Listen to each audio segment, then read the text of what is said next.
A pivotal MIVA matchup here in Muncie, Indiana this afternoon as the Ball State Cardinals get ready to take on the McKendree Bearcats. Griffin, Leonard, Roen, Elbert, this is the Table X pre-match report, and we are here from Muncie, Indiana at the David Letterman Studios on the campus of Ball State University as we prepare for what should be a thrilling Saturday afternoon matchup. Yes, so much rides on tonight's contest. The Cardinals 2 games back of the Bearcats, trying to vie for that top spot in the MIVA. So much on the line, a lot of high emotions, but should be a fun one. Let's take a live look into the floor of Johnny Worthen Arena. The Ball State Cardinals and the McKendree Bearcats getting ready to square off. Both teams coming off of a loss. The Bearcats losing on Thursday in Columbus to Ohio State. Ball State coming off a shocker last night, losing to the Quincy Hawks in 5 sets. I'll ask you, Roen, just a preamble from Coach Doan Cruz before the match. What's his speech? What's his message to the players? I think he knows that, hey, this is a wake-up call for you guys, and I think it's more of a thing of, hey, this is do or die. Do or die with 3 games after tonight, 3 games left in the season. Any win is a big win at this point. Certainly a wake-up call for a team that has postseason aspirations. Let's take a look at the AVCA Top 20 as we check and see how the rankings are treating both of these teams. McKendree sitting in 10th, Ball State 14th. Quite the contrast from where the team started the season. Yeah, McKendree started the season unranked. They weren't considered to be a high-level team like we see right now, 10th. And although there will be a bit of a drop-off with the loss to Ohio State, still in a great position entering postseason play. The Cardinals, kind of the inverse here.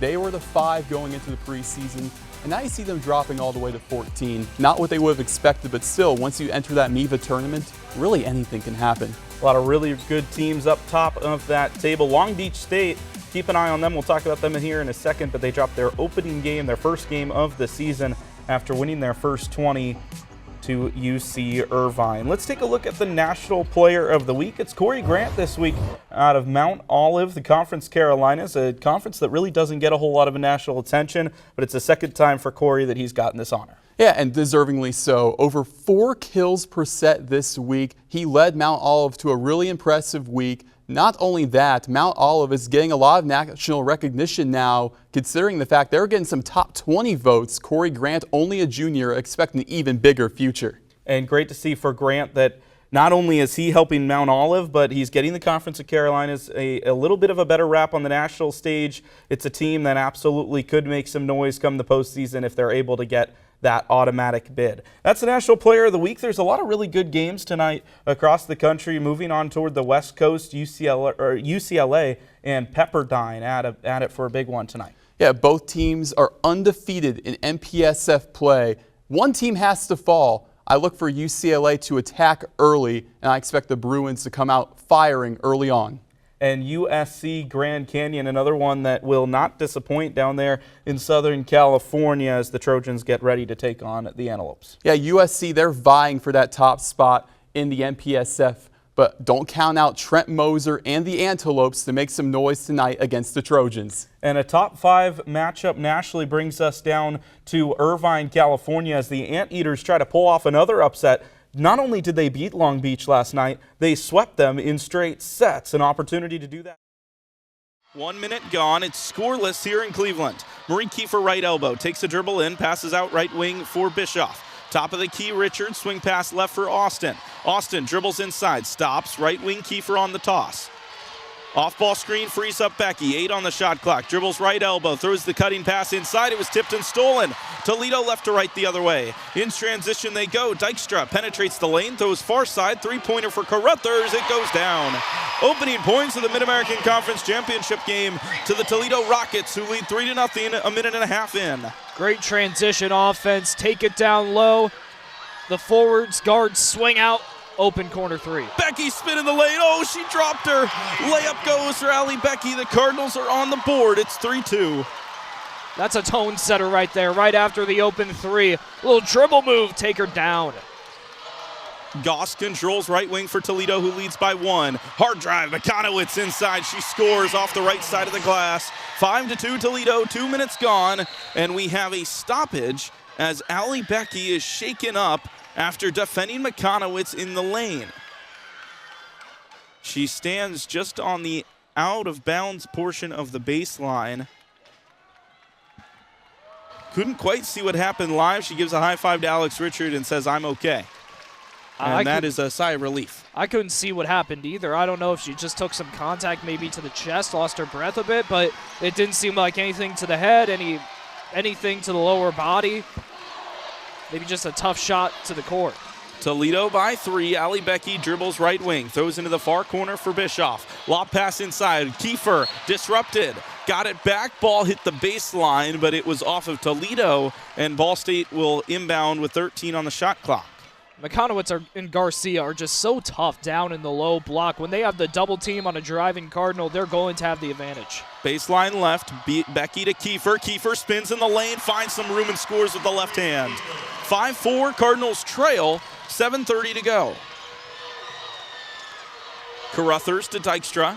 Top of the circle. Dribbles in. Low block. Stops the dribble. Spins on Becky. Throws it inside. Goss the turn. And a turnover. We had a travel. The ball going to the Cardinals the other way. Kara Goss, one of the few players on this Toledo team that didn't have a turnover against Buffalo, but there she is, falling for one. Becky with the chance to give the Cardinals the lead for the first time. Alex Richard throws the pass inside to Kiefer, but Kiefer is fouled while trying to bring the ball in. The foul will go on Sammy McKendree, and the Cardinals will have a fresh 20. McKendree wrapping the arm around Kiefer's arm. Maybe a smart foul there early in here. It prevents the open layup that she would have had regardless, but the foul prevents it. Becky, the inbounder, throws a pass into Richard. Richard rises up immediately and knocks down the 8-footer. Ball State leads for the first time. It's 6-5, 7:02 on the first quarter clock. It's that jumper inside the arc that Richard has really honed in on as of late, using it again there. Destiny Robinson in for Candace Dykstra, the first player substituted in this contest. They tried to throw a pass into her. It was deflected out of bounds. It'll stay with Toledo baseline left with 6:52 on the clock.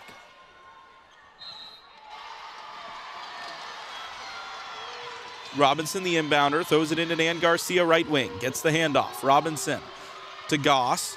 Goss, Garcia, right elbow. Tries to drive in on Richard. Using the body, working inside. It's blocked by Richard.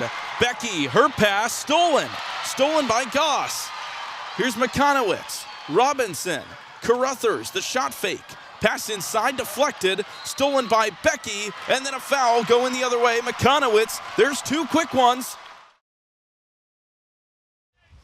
Cardinals now out shooting the Jaguars 8-1, but it was the 19th minute goal from Emily Roper that's put us where we currently stand. Maybe an opportunity now for the Jaguars. It's Caroline Kelly. Talked about her in the open. She's able to give the ball off to Rodriguez. Kelly responsible for half of the goals this Jaguars team has taken. There's a shot from distance, challenging Konopatsky, and she pushes it over with the right hand. First corner kick won from the Jaguars, and I'll say, Sam, that shot did not look like it was going to be much to deal with when it left the boot, but oh boy, it turned into something. Yeah, that caused a serious attempt at a save from Konopatsky there for Ball State. How about Maya Ransom? I think she's a little fed up with how this offense has played so far. That is from way downtown and really well struck. I think even Konopatsky didn't realize it was going to head her way in a threatening manner, and she just had to reach up with that right hand and bat it out of the air. See if the Jags can't turn this into some momentum. Set piece opportunity, 5 in the box, they go short. Low line drive, up over, headed down, chance in! It's put in on the redirect! Caroline Kelly has headed it down, and Shannon Ott finishes it off. IU Indy with the response, and we're even in Muncie. Really well executed, short corner. This is about as textbook as it gets in terms of the short. You're just creating a better angle for yourself if you're the Jaguars. Dribble into space, and we're going to get to see this finish here. You can see Ott, number 9, on the left post. It just kind of gets deflected straight to her. No offsides because you see Maya Millis tucked into the back of the goal. So that is just great stuff, and a really nice one-timer from Ott to turn it around. Now there's life in this IU Indy squad. Yeah, I was going to mention that last bit, Sam. It looked offside initially. I was looking down at the assistant. They kept their flag down, but yeah, Maya Millis right on the near post, never left it, and that has opened up a chance. Now on the other end, the Cardinals in transition. Fenchel into Chester. Chester right back at him. Addie Chester responds. And the Muncie native has given the Cardinals the lead right back. An offensive explosion in the middle of the first half. I mean, have the defenses fallen asleep all of a sudden, Griffin? This is great work from the Cardinals, great use of the space. Another one-timer, and that's off the left of Chester. I love the chemistry that these Ball State forwards have, their ability to find each other in space. That is not an easy shot to get off. You've got to thread the needle between defender and goalkeeper, and Chester does it brilliantly. She had 2 goals in the last match against Queens and already one to her name today. Josh Reif described her as possibly the most talented player in the Mid-American Conference, and she is having one heck of a start to the season to go for it. 5 goals, 4 assists, and a delicate back post finish from the Muncie native gives the Cardinals the lead just about a minute, not even a minute, after IU Indy had tied this contest. First and 10 from the 17. Samanza empty backfield. 5 receivers out there with 3 to the right, 2 to the left. Samanza looking left. He'll go short. He's got a man in Koziel caught at the 12, trying to wrestle around a defender. He's pulled down on the play for a gain of about 6. On the tackle, that's Jaden Dolphin, but they're down to the 11 after the tackle. Give him 7. That's exactly why a tight end like Koziel is a young quarterback's best friend. Hit the 6'7" guy in space and let him make a move. What looked to be a 1-yard gain turns into 6 with some forward falling from the junior from Bloomingdale, Indiana. Officially 2nd and 4. They need the 7. Pistol formation, Samanza up the gut to Sloan. Sloan working through first contact, pulled back. He got to the 8, so he'll be a yard short. It'll be 3rd down, but the rushing game continuing to churn. Let's look at the offensive line for the Ball State Cardinals today. Chris Hood, John Mucciola, Ethan Crow, Kevin Meter, and Tyron Tayo. 3rd down. They might be needed here with the 3rd down run. They go up the middle to Sloan, and he's got it to the 6. Pushing forward, using his offensive lineman behind him to plunge him to the 5. And it's 1st down and goal for the Cardinals right there, about 1.5 yards from the left hash. The squad in their all reds in homecoming, really making a statement with this opening drive. Samanza could have done either option there. Opted to give it to Brayden Sloan. The keeper was open as well. This has been really good play design early from Jared Elliott. 11.5 to go in quarter number 1. 1st and goal from the 5. Kyle Kelly's into the game. He'll cycle around a quarterback with Samanza going out wide. Kelly will flip it to Samanza, who drops the ball at the 15. He'll huck it into the end zone, and it's incomplete over the head of Brayden Sloan, who I don't think was the target on that play. Just a throw to get it out of a disaster by Samanza. Ball State does a Philly special-esque motion. It was Kyle Kelly out wide, motioning to the backfield. Then Caden Samanza lined up off the line of scrimmage, about 4 yards back of it, motioning out of the backfield. Lots of motion for Ball State. Tried to catch NIU guessing, but the Huskies had all of the answers, not fooled by the trickery. Ultimately, Samanza lucky that didn't go for a big-time loss. Look at this. He's lining up out wide again. Yeah, Kyle Kelly in the shotgun, heavy package for Ball State on 2nd and goal from the 5. They'll go up the middle. That's Charlie Spiegel working to his left and spun down at the 3-yard line by a slew of Northern Illinois Huskies. 11 minutes now to go in quarter number 1. Ball State knocking on the door, but 3rd and 3 needed here on the 3-yard line. Yeah, it's 3rd and goal for the Ball State Cardinals. This is where you see Kyle Kelly check out. In my opinion, yes, Ball State's been running the ball well. If you have confidence in your young quarterback, this is where you want the ball in his hands. This is where Caden Samanza elevates his play. He's from the shotgun. Don't be surprised if Ball State entrusts their young gunslinger with the rock. Couple of defensive substitutions. 3rd and goal from the 3.